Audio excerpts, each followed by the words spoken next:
नसीम ज़हरा साहिबा, तो फिर मैं जो बात अभी तक समझा हूँ वो ये है कि ये जो कुछ भी एक मैडनेस जिसे हमें नज़र आ रही है, तो there is a method in this madness. मतलब मौजूदा हुक्मरानों के लिए एक हवा बनाया गया है कि फॉल इन लाइन वरना खान आ जाएगा।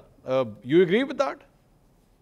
नहीं जी, I don't agree with that. अच्छा, मेरा ख्याल है कि आप मुझे बताएं कि कौन सी कोशिश नहीं की गई कि पीटीआई को बिल्कुल तहस नहस किया जाए। मेरा ख्याल है कि जो आपने देखा कि फरवरी 8 को जो सामने रिजल्ट आया और जो फिर फॉर्म 47 ने किया और आपने अपने वीलॉग्स उस पर खूब किए हैं, बहुत से किए हैं, तो आप तो जानते हैं कि ये हवा तो नहीं किसी ने बनाया, ये तो एक मैंडेट मिला ना, एक कौम ने वोट तो किया था।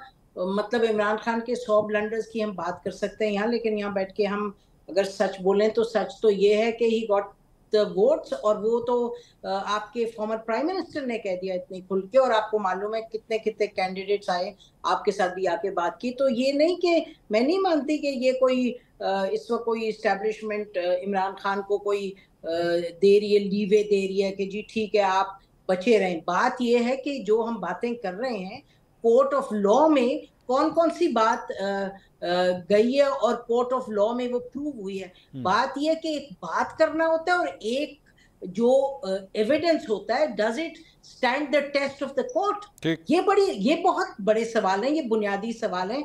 मेरा ख्याल है एक जेन्युइन इशू यहाँ है कि आप जो प्रोसेस है उसको आप आगे तक नहीं लेके जा रहे। अब आगे तक क्यों नहीं लेके जा रहे, उसमें आपके सामने है, कोशिश तो की गई है। इद्दत का केस भी सामने आ गया, तोशा खाना का भी आ गया, 190 मिलियन पाउंड्स का भी आ गया, कितने कितने केसेस नहीं किए गए। तो मेरा नहीं ख्याल कि Imran Khan is being propped up to scare the others. I think Imran Khan कानूनी तौर पे या तो कह दें आपके सारे के सारे जो जजेस हैं वो प्रो इमरान खान हैं। अगर ऐसी बात नहीं है तो केसेस तो चल रहे हैं, वो देखें बात इसमें किस इसमें नतीजे नसीम पर साहब, पहुंच। मैं कदा कलामी की माजरत, ये तो फैक्ट है कि जो उनको सजाएं भी दी गई। अच्छा, choice of wants to say something. चॉइस साहब आप बात कीजिए, फिर मैं बोलता हूँ।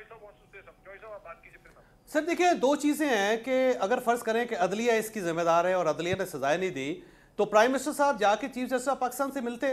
अगर 6 जजेस के खत पे chief justice of Pakistan prime minister को बुला सकते हैं और प्राइम मिनिस्टर वहाँ पे जा सकते हैं, तो 9 मई के साने पे प्राइम मिनिस्टर जाके क्यों नहीं कन्विंस कर सकते जज साहब को कि जनाब ये कौमी इशू है, इसको हर सूरत हमें रिजॉल्व की तरफ लेके जाना है। तो आप एक छोटे इशू पे जो 6 जजेस का इशू था उस पर तो आपने कमीशन बना दिया, आप चल के चले गए चीफ जस्टिस ऑफ पाकिस्तान के पास और चीफ जस्टिस साहब ने आपको बुला लिया।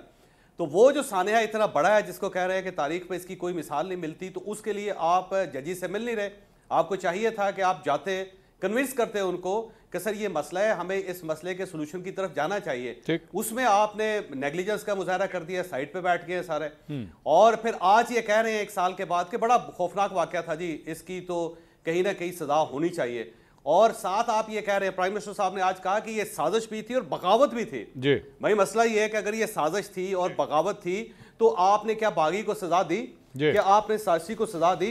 दूसरा, इमरान खान साहब के ऊपर सारे केस चले, 190 मिलियन पाउंड का केस चल रहा है, इद्दत में नकाह का केस सजा हो गई, तोशा खाने का केस सजा हो गई, साइफर का केस सजा हो गई।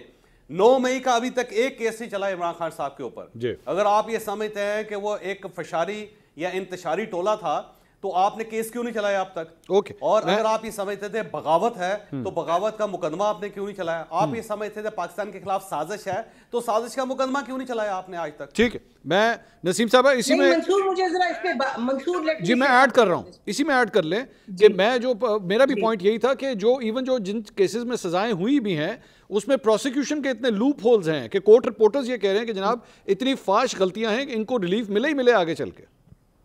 जी, तो मैं यही कह रही थी कि देखिए बात ये नहीं है कि प्राइम मिनिस्टर जाके उनसे कहें जी आप ये करें, कोर्ट से ये कहें। सवाल तो ये है ना कि जो एविडेंस है, कितना एविडेंस है, और ये भी नहीं कि केसेस चल नहीं रहे। मुझे बताइएगा कि केसेस तो चल रहे हैं, जो लोग अंदर जेल में उनके खिलाफ भी चल रहे हैं।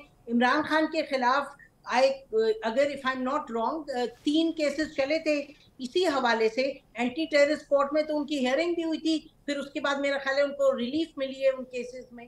तो ये तो नहीं कि केसेस नहीं चल रहे। और ये तो देखिए ना, ये बड़ा सवाल ये है कि क्या इस वक्त सिचुएशन ये है कि कोर्ट कोई उनको प्रोटेक्ट करिए इमरान खान को। सवाल ये कि हुआ क्या था मई 9 को, उस पे इंक्वायरी करें। और आप कोर्ट्स जो हैं वो अपनी जो प्रोसीडिंग्स है वो चला तो रहे हैं। अब ये तो नहीं हो सकती कि किसी के मर्जी के मुताबिक नतीजा निकल आए। ये तो नहीं हो सकता कि या तो ये आप कहें कि जी कोई कोर्ट्स केसेस को हैंडल ही नहीं कर रहे। हैंडल तो हो रहे हैं केसेस, एटीसी में हो रहे हैं, कहां नहीं हो रहे केसेस, कितने लोगों के खिलाफ नहीं हो रहे, इमरान खान के बिलशमूल। मेरा मतलब कि क्या अपनी मर्जी का आउटकम चाहिए, किसको आउटकम चाहिए, जिसको सजा मिलनी चाहिए उसको सजा मिल रही है या नहीं। और ये केस, ये जो मामला मई 9 का है, ये बस एक उस दिन का तो मामला नहीं है। उस दिन जो हुआ, बार बार हम कहते हैं उस दिन जिसने वायलेंस किया जो सामने नजर आ रहा है उसके खिलाफ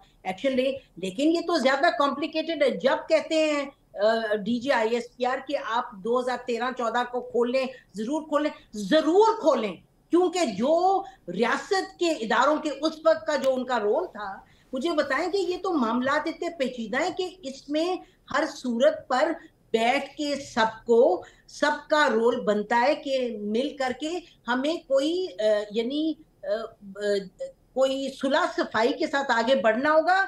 ये तू मैं किसी भी तरफ से नहीं चलेगी। और अगर किसी का ख्याल है कि रियासत के पास वो ताकत है कि डंडा लेके कोर्ट्स को कहे, या कोर्ट्स के पास वो ताकत है कि किसी का पोछापाछी करे, ये तो मामला है ही। और अगर हमें आगे बढ़ना है तो फिर हमें बेसिकली रिकंसिलिएशन की तरफ जाना है। तो माफी मांगू,